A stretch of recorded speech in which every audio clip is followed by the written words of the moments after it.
ओम गं गणपतये नमः। संतान गणपति स्तोत्रम। श्री संतान गणपति स्तोत्र का पाठ श्रवण करने से या इस स्तोत्र का पाठ करने से श्री गजानन महाराज की कृपा से प्रत्येक प्राणी के घर आंगन में सुंदर सुंदर बच्चों की किलकारियां गूंजना प्रारंभ हो जाती हैं। यदि आप चाहते हैं कि आपके घर भी सुंदर और स्वस्थ संतान की आपको प्राप्ति हो, आप संतान सुख पाना चाहते हैं, तो इस स्तोत्र को आप नित्य ही श्रवण करें या इसका पाठ करना प्रारंभ कर दें। फिर आपको देखिए 6 मास के अंदर ही इस दिव्य स्तोत्र का प्रभाव देखने के लिए अवश्य ही मिल जाएगा। भगवान श्री गजानन परम दयालु हैं और शीघ्र ही समस्त मनोरथों को सिद्ध करने वाले हैं। यदि आप चाहते हैं कि आपका भाग्य उदय हो जाए, दुर्भाग्य का नाश करना चाहते हैं, जीवन में सुख समृद्धि लाना चाहते हैं, संतान सुख पाना चाहते हैं, तो इस स्तोत्र को आज से ही आप श्रवण करना प्रारंभ कर दें। आपका मनोरथ भगवान श्री गजानन की कृपा से शीघ्र ही सफल हो जाएगा। आइए श्रवण करते हैं। अथ श्री संतान गणपति स्तोत्रम। नमोस्तु गणनाथाय सिद्धिबुद्धियुताय च सर्वप्रदाय देवाय पुत्रवृद्धिप्रदाय च गुरुदाय गुरवे गोप्त्रे गुह्यासिताय ते गोप्याय गोपिताशेष भुवनाय चिदात्मने विश्वमूलाय भव्याय विश्वसृष्टिकराय ते नमो नमस्ते सत्याय सत्यपूर्णाय शुण्डिने एकदन्ताय शुद्धाय सुमुखाय नमो नमः प्रपन्नजनपालाय प्रणतार्ति विनाशिने शरणं भव देवेश सन्तति सुदृढां कुरु भविष्यन्ति च ये पुत्रा मत्कुले गणनायका ते सर्वे तव पूजार्थं विरताः स्युः रविरुमतः पुत्रप्रदमिदं स्तोत्रं सर्वसिद्धिप्रदायकम् श्रीगणेशार्पणमस्तु। नमोस्तु गणनाथाय सिद्धिबुद्धियुताय च सर्वप्रदाय देवाय पुत्रवृद्धिप्रदाय च गुरुदाय गुरवे गोप्त्रे गुह्यासिताय ते गोप्याय गोपिताशेष भुवनाय चिदात्मने विश्वमूलाय भव्याय विश्वसृष्टिकराय ते नमो नमस्ते सत्याय सत्यपूर्णाय शुण्डिने एकदन्ताय शुद्धाय सुमुखाय नमो नमः प्रपन्नजनपालाय प्रणतार्ति विनाशिने शरणं भव देवेश सन्तति सुदृढां कुरु भविष्यन्ति च ये पुत्रा मत्कुले गणनायका ते सर्वे तव पूजार्थं विरताः स्युः रविरुमतः पुत्रप्रदमिदं स्तोत्रं सर्वसिद्धिप्रदायकम् श्रीगणेशार्पणमस्तु। नमोस्तु गणनाथाय सिद्धिबुद्धियुताय च सर्वप्रदाय देवाय पुत्रवृद्धिप्रदाय च गुरुदाय गुरवे गोप्त्रे गुह्यासिताय ते गोप्याय गोपिताशेष भुवनाय चिदात्मने विश्वमूलाय भव्याय विश्वसृष्टिकराय ते नमो नमस्ते सत्याय सत्यपूर्णाय शुण्डिने एकदन्ताय शुद्धाय सुमुखाय नमो नमः प्रपन्नजनपालाय प्रणतार्तिविनाशिने शरणं भव देवेश सन्ततिसुदृढां कुरु भविष्यन्ति च ये पुत्रा मत्कुले गणनायका ते सर्वे तव पूजार्थं विरताः स्युः रविरुमतः पुत्रप्रदमिदं स्तोत्रं सर्वसिद्धिप्रदायकम् श्रीगणेशार्पणमस्तु। नमोऽस्तु गणनाथाय सिद्धिबुद्धियुताय च सर्वप्रदाय देवाय पुत्रवृद्धिप्रदाय च गुरुदाय गुरवे गोप्त्रे गुह्यासिताय ते गोप्याय गोपिताशेष भुवनाय चिदात्मने विश्वमूलाय भव्याय विश्वसृष्टिकराय ते नमो नमस्ते सत्याय सत्यपूर्णाय शुण्डिने एकदन्ताय शुद्धाय सुमुखाय नमो नमः प्रपन्नजनपालाय प्रणतार्तिविनाशिने शरणं भव देवेश सन्ततिसुदृढां कुरु भविष्यन्ति च ये पुत्रा मत्कुले गणनायका ते सर्वे तव पूजार्थं विरताः स्युः रविरुमतः पुत्रप्रदमिदं स्तोत्रं सर्वसिद्धिप्रदायकम् श्रीगणेशार्पणमस्तु। नमोऽस्तु गणनाथाय सिद्धिबुद्धियुताय च सर्वप्रदाय देवाय पुत्रवृद्धिप्रदाय च गुरुदाय गुरवे गोप्त्रे गुह्यासिताय ते गोप्याय गोपिताशेष भुवनाय चिदात्मने विश्वमूलाय भव्याय विश्वसृष्टिकराय ते नमो नमस्ते सत्याय सत्यपूर्णाय शुण्डिने एकदन्ताय शुद्धाय सुमुखाय नमो नमः प्रपन्नजनपालाय प्रणतार्तिविनाशिने शरणं भव देवेश सन्ततिसुदृढां कुरु भविष्यन्ति च ये पुत्रा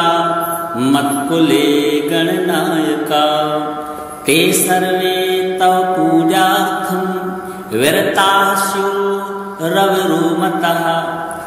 पुत्रप्रदमिदं स्तोत्रं सर्वसिद्धिप्रदायकम् श्रीगणेशार्पणमस्तु। नमोऽस्तु गणनाथाय सिद्धिबुद्धियुताय च सर्वप्रदाय देवाय पुत्रवृद्धिप्रदाय च गुरुदाय गुरवे गोप्त्रे गुह्यासिताय ते गोप्याय गोपिताशेष भुवनाय चिदात्मने विश्वमूलाय भव्याय विश्वसृष्टिकराय ते नमो नमस्ते सत्याय सत्यपूर्णाय शुण्डिने एकदन्ताय शुद्धाय सुमुखाय नमो नमः प्रपन्नजनपालाय प्रणतार्तिविनाशिने शरणं भव देवेश सन्ततिसुदृढां कुरु भविष्यन्ति च ये पुत्रा मत्कुले गणनायका ते सर्वे तव पूजार्थं विरताः स्युः रविरुमतः पुत्रप्रदमिदं स्तोत्रं सर्वसिद्धिप्रदायकम् श्रीगणेशार्पणमस्तु। नमोऽस्तु गणनाथाय सिद्धिबुद्धियुताय च सर्वप्रदाय देवाय पुत्रवृद्धिप्रदाय च गुरुदाय गुरवे गोप्त्रे गुह्यासिताय ते गोप्याय गोपिताशेष भुवनाय चिदात्मने विश्वमूलाय भव्याय विश्वसृष्टिकराय ते नमो नमस्ते सत्याय सत्यपूर्णाय शुण्डिने एकदन्ताय शुद्धाय सुमुखाय नमो नमः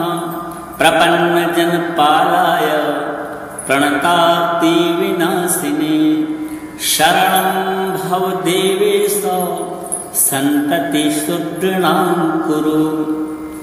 भविष्यन्ति च ये पुत्रा मत्कुले गणनायका ते सर्वे तव पूजार्थं विरताः स्युः रविरुमतः पुत्रप्रदमिदं स्तोत्रं सर्वसिद्धिप्रदायकम् श्रीगणेशार्पणमस्तु। नमोऽस्तु गणनाथाय सिद्धिबुद्धियुताय च सर्वप्रदाय देवाय पुत्रवृद्धिप्रदाय च गुरुदाय गुरवे गोप्त्रे गुह्यासिताय ते गोप्याय गोपिताशेष भुवनाय चिदात्मने विश्वमूलाय भव्याय विश्वसृष्टिकराय ते नमो नमस्ते सत्याय सत्यपूर्णाय शुण्डिने एकदन्ताय शुद्धाय सुमुखाय नमो नमः प्रपन्नजनपालाय प्रणतार्तिविनाशिने शरणं भव देवेश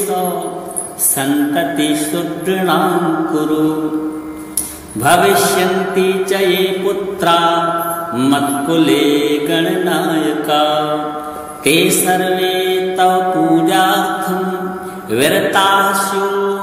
रविरुमतः पुत्रप्रदमिदं स्तोत्रं सर्वसिद्धिप्रदायकम् श्रीगणेशार्पणमस्तु। नमोऽस्तु गणनाथाय सिद्धिबुद्धियुताय च सर्वप्रदाय देवाय पुत्रवृद्धिप्रदाय च गुरुदाय गुरवे गोप्त्रे गुह्यासिताय ते गोप्याय गोपिताशेष भुवनाय चिदात्मने विश्वमूलाय भव्याय विश्वसृष्टिकराय ते नमो नमस्ते सत्याय सत्यपूर्णाय शुण्डिने एकदन्ताय शुद्धाय सुमुखाय नमो नमः प्रपन्नजनपालाय प्रणतार्तिविनाशिने शरणं भव देवेश सन्ततिशुद्धां कुरु भविष्यन्ति च ये पुत्रा मत्कुले गणनायका ते सर्वे तव पूजार्थं विरताः स्युः रविरुमतः पुत्रप्रदमिदं स्तोत्रं सर्वसिद्धिप्रदायकम् श्रीगणेशार्पणमस्तु। नमोऽस्तु गणनाथाय सिद्धिबुद्धियुताय च सर्वप्रदाय देवाय पुत्रवृद्धिप्रदाय च गुरुदाय गुरवे गोप्त्रे गुह्यासिताय ते गोप्याय गोपिताशेष भुवनाय चिदात्मने विश्वमूलाय भव्याय विश्वसृष्टिकराय ते नमो नमस्ते सत्याय सत्यपूर्णाय शुण्डिने एकदन्ताय शुद्धाय सुमुखाय नमो नमः प्रपन्नजनपालाय प्रणतार्तिविनाशिने शरणं भव देवेश सन्ततिसुदृढां कुरु भविष्यन्ति च ये पुत्रा मत्कुले गणनायका ते सर्वे तव पूजार्थं विरताः स्युः रविरुमतः पुत्रप्रदमिदं स्तोत्रं सर्वसिद्धिप्रदायकम् श्रीगणेशार्पणमस्तु। नमोऽस्तु गणनाथाय सिद्धिबुद्धियुताय च सर्वप्रदाय देवाय पुत्रवृद्धिप्रदाय च गुरुदाय गुरवे गोप्त्रे गुह्यासिताय ते गोप्याय गोपिताशेष भुवनाय चिदात्मने विश्वमूलाय भव्याय विश्वसृष्टिकराय ते नमो नमस्ते सत्याय सत्यपूर्णाय शुण्डिने एकदन्ताय शुद्धाय सुमुखाय नमो नमः प्रपन्नजनपालाय प्रणतार्तिविनाशिने शरणं भव देवेश सन्ततिसुदृढां कुरु भविष्यन्ति च ये पुत्रा मत्कुले गणनायका ते सर्वे तव पूजार्थं विरताः स्युः रविरुमतः पुत्रप्रदमिदं स्तोत्रं सर्वसिद्धिप्रदायकम् श्रीगणेशार्पणमस्तु। नमोऽस्तु गणनाथाय सिद्धिबुद्धियुताय च सर्वप्रदाय देवाय पुत्रवृद्धिप्रदाय च गुरुदाय गुरवे गोप्त्रे गुह्यासिताय ते गोप्याय गोपिताशेष भुवनाय चिदात्मने विश्वमूलाय भव्याय विश्वसृष्टिकराय ते नमो नमस्ते सत्याय सत्यपूर्णाय शुण्डिने एकदन्ताय शुद्धाय सुमुखाय नमो नमः प्रपन्नजनपालाय प्रणतार्तिविनाशिने शरणं भव देवेश सन्ततिसुदृढां कुरु भविष्यन्ति च ये पुत्रा मत्कुले गणनायका ते सर्वे तव पूजार्थं विरताः स्युः रविरुमतः पुत्रप्रदमिदं स्तोत्रं सर्वसिद्धिप्रदायकम् श्रीगणेशार्पणमस्तु। नमोऽस्तु गणनाथाय सिद्धिबुद्धियुताय च सर्वप्रदाय देवाय पुत्रवृद्धिप्रदाय च गुरुदाय गुरवे गोप्त्रे गुह्यासिताय ते गोप्याय गोपिताशेष भुवनाय चिदात्मने विश्वमूलाय भव्याय विश्वसृष्टिकराय ते नमो नमस्ते सत्याय सत्यपूर्णाय शुण्डिने एकदन्ताय शुद्धाय सुमुखाय नमो नमः प्रपन्नजनपालाय प्रणतार्तिविनाशिने शरणं भव देवेश सन्ततिसुदृढां कुरु भविष्यन्ति च ये पुत्रा मत्कुले गणनायका ते सर्वे तव पूजार्थं विरतास्यो रविरुमतः पुत्रप्रदमिदं स्तोत्रं सर्वसिद्धिप्रदायकम् श्रीगणेशार्पणमस्तु। नमोस्तु गणनाथाय सिद्धिबुद्धियुताय च सर्वप्रदाय देवाय पुत्रवृद्धिप्रदाय च गुरुदाय गुरवे गोप्त्रे गुह्यासिताय ते गोप्याय गोपिताशेष भुवनाय चिदात्मने विश्वमूलाय भव्याय विश्वसृष्टिकराय ते नमो नमस्ते सत्याय सत्यपूर्णाय शुण्डिने एकदन्ताय शुद्धाय सुमुखाय नमो नमः प्रपन्नजनपालाय प्रणतार्तिविनाशिने शरणं भव देवेश सन्ततिशुद्धां कुरु भविष्यन्ति च ये पुत्रा मत्कुले गणनायका ते सर्वे तव पूजार्थं विरतास्यो रविरुमतः पुत्रप्रदमिदं स्तोत्रं सर्वसिद्धिप्रदायकम् श्रीगणेशार्पणमस्तु। नमोस्तु गणनाथाय सिद्धिबुद्धियुताय च सर्वप्रदाय देवाय पुत्रवृद्धिप्रदाय च गुरुदाय गुरवे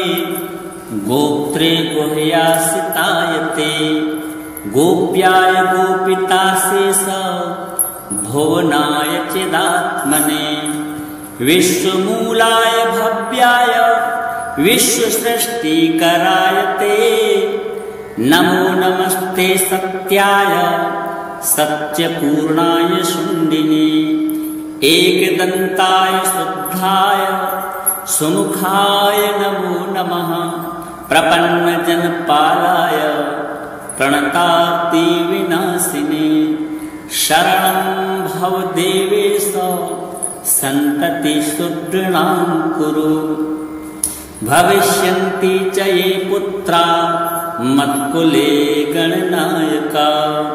ते सर्वे तव पूजार्थं विरतास्यो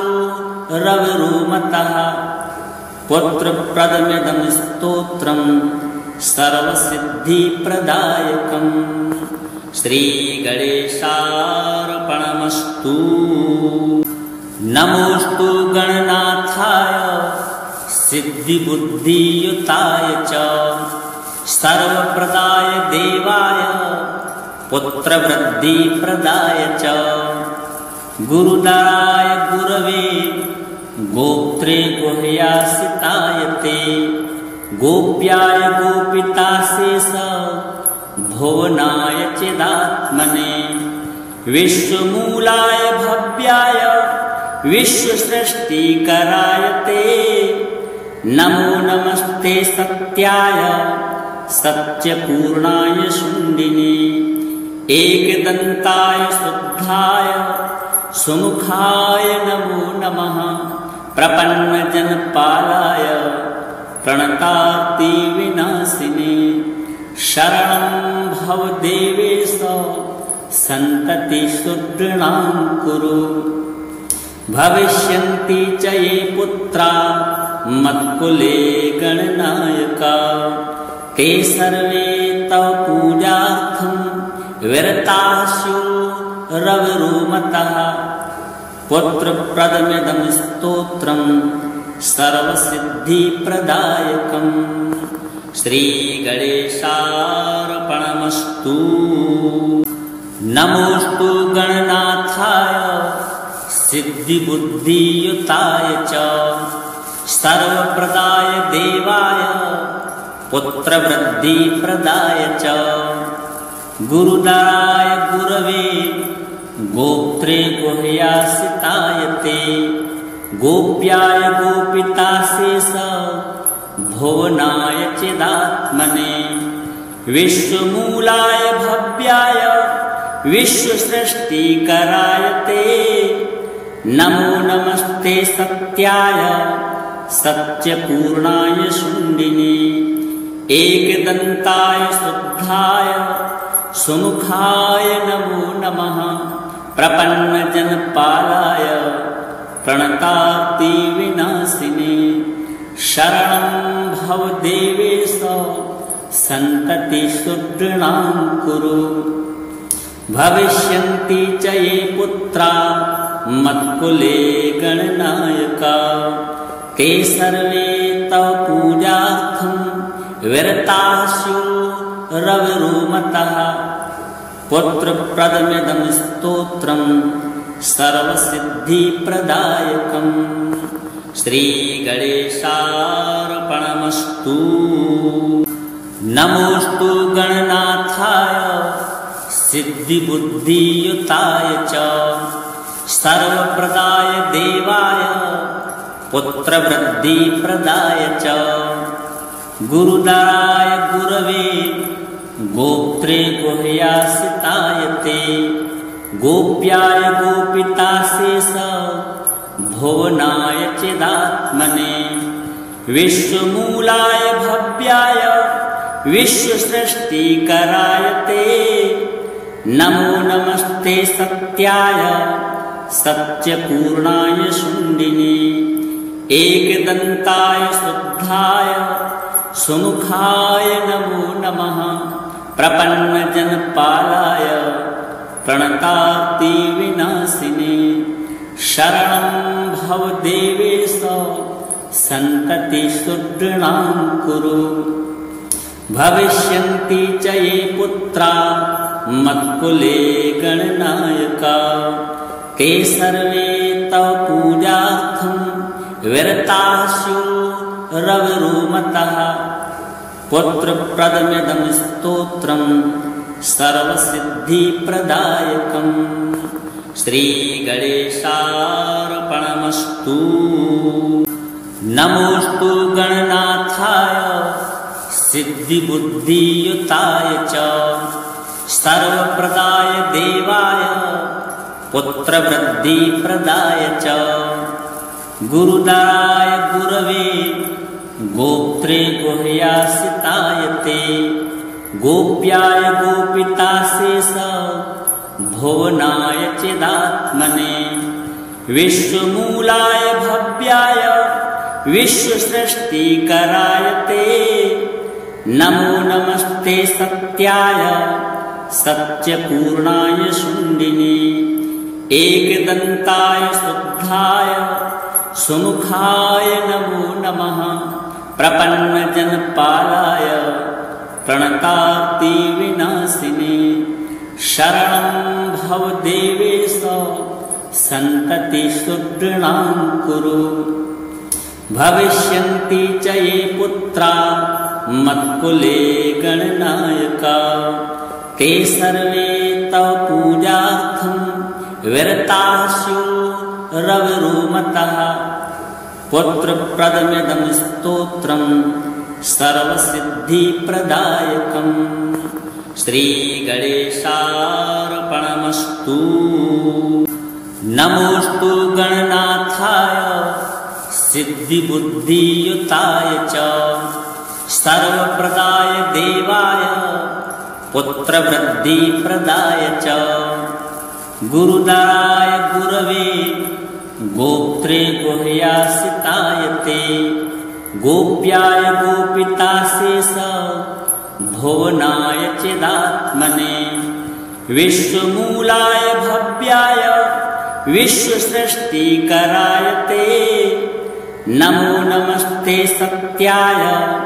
सत्यपूर्णाय शुण्डिने एकदन्ताय शुद्धाय सुमुखाय नमो नमः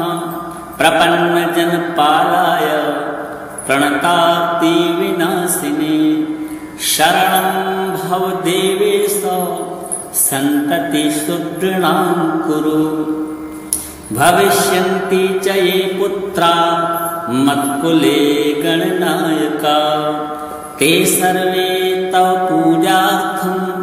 विरताः स्युः रविरुमतः पुत्रप्रदमिदं स्तोत्रं सर्वसिद्धिप्रदायकम् श्रीगणेशार्पणमस्तु। नमोऽस्तु गणनाथाय सिद्धिबुद्धियुताय च सर्वप्रदाय देवाय पुत्रवृद्धिप्रदाय च गुरुदाय गुरवे गोप्त्रे गुह्यासिताय ते गोप्याय गोपिताशेष भुवनाय चिदात्मने विश्वमूलाय भव्याय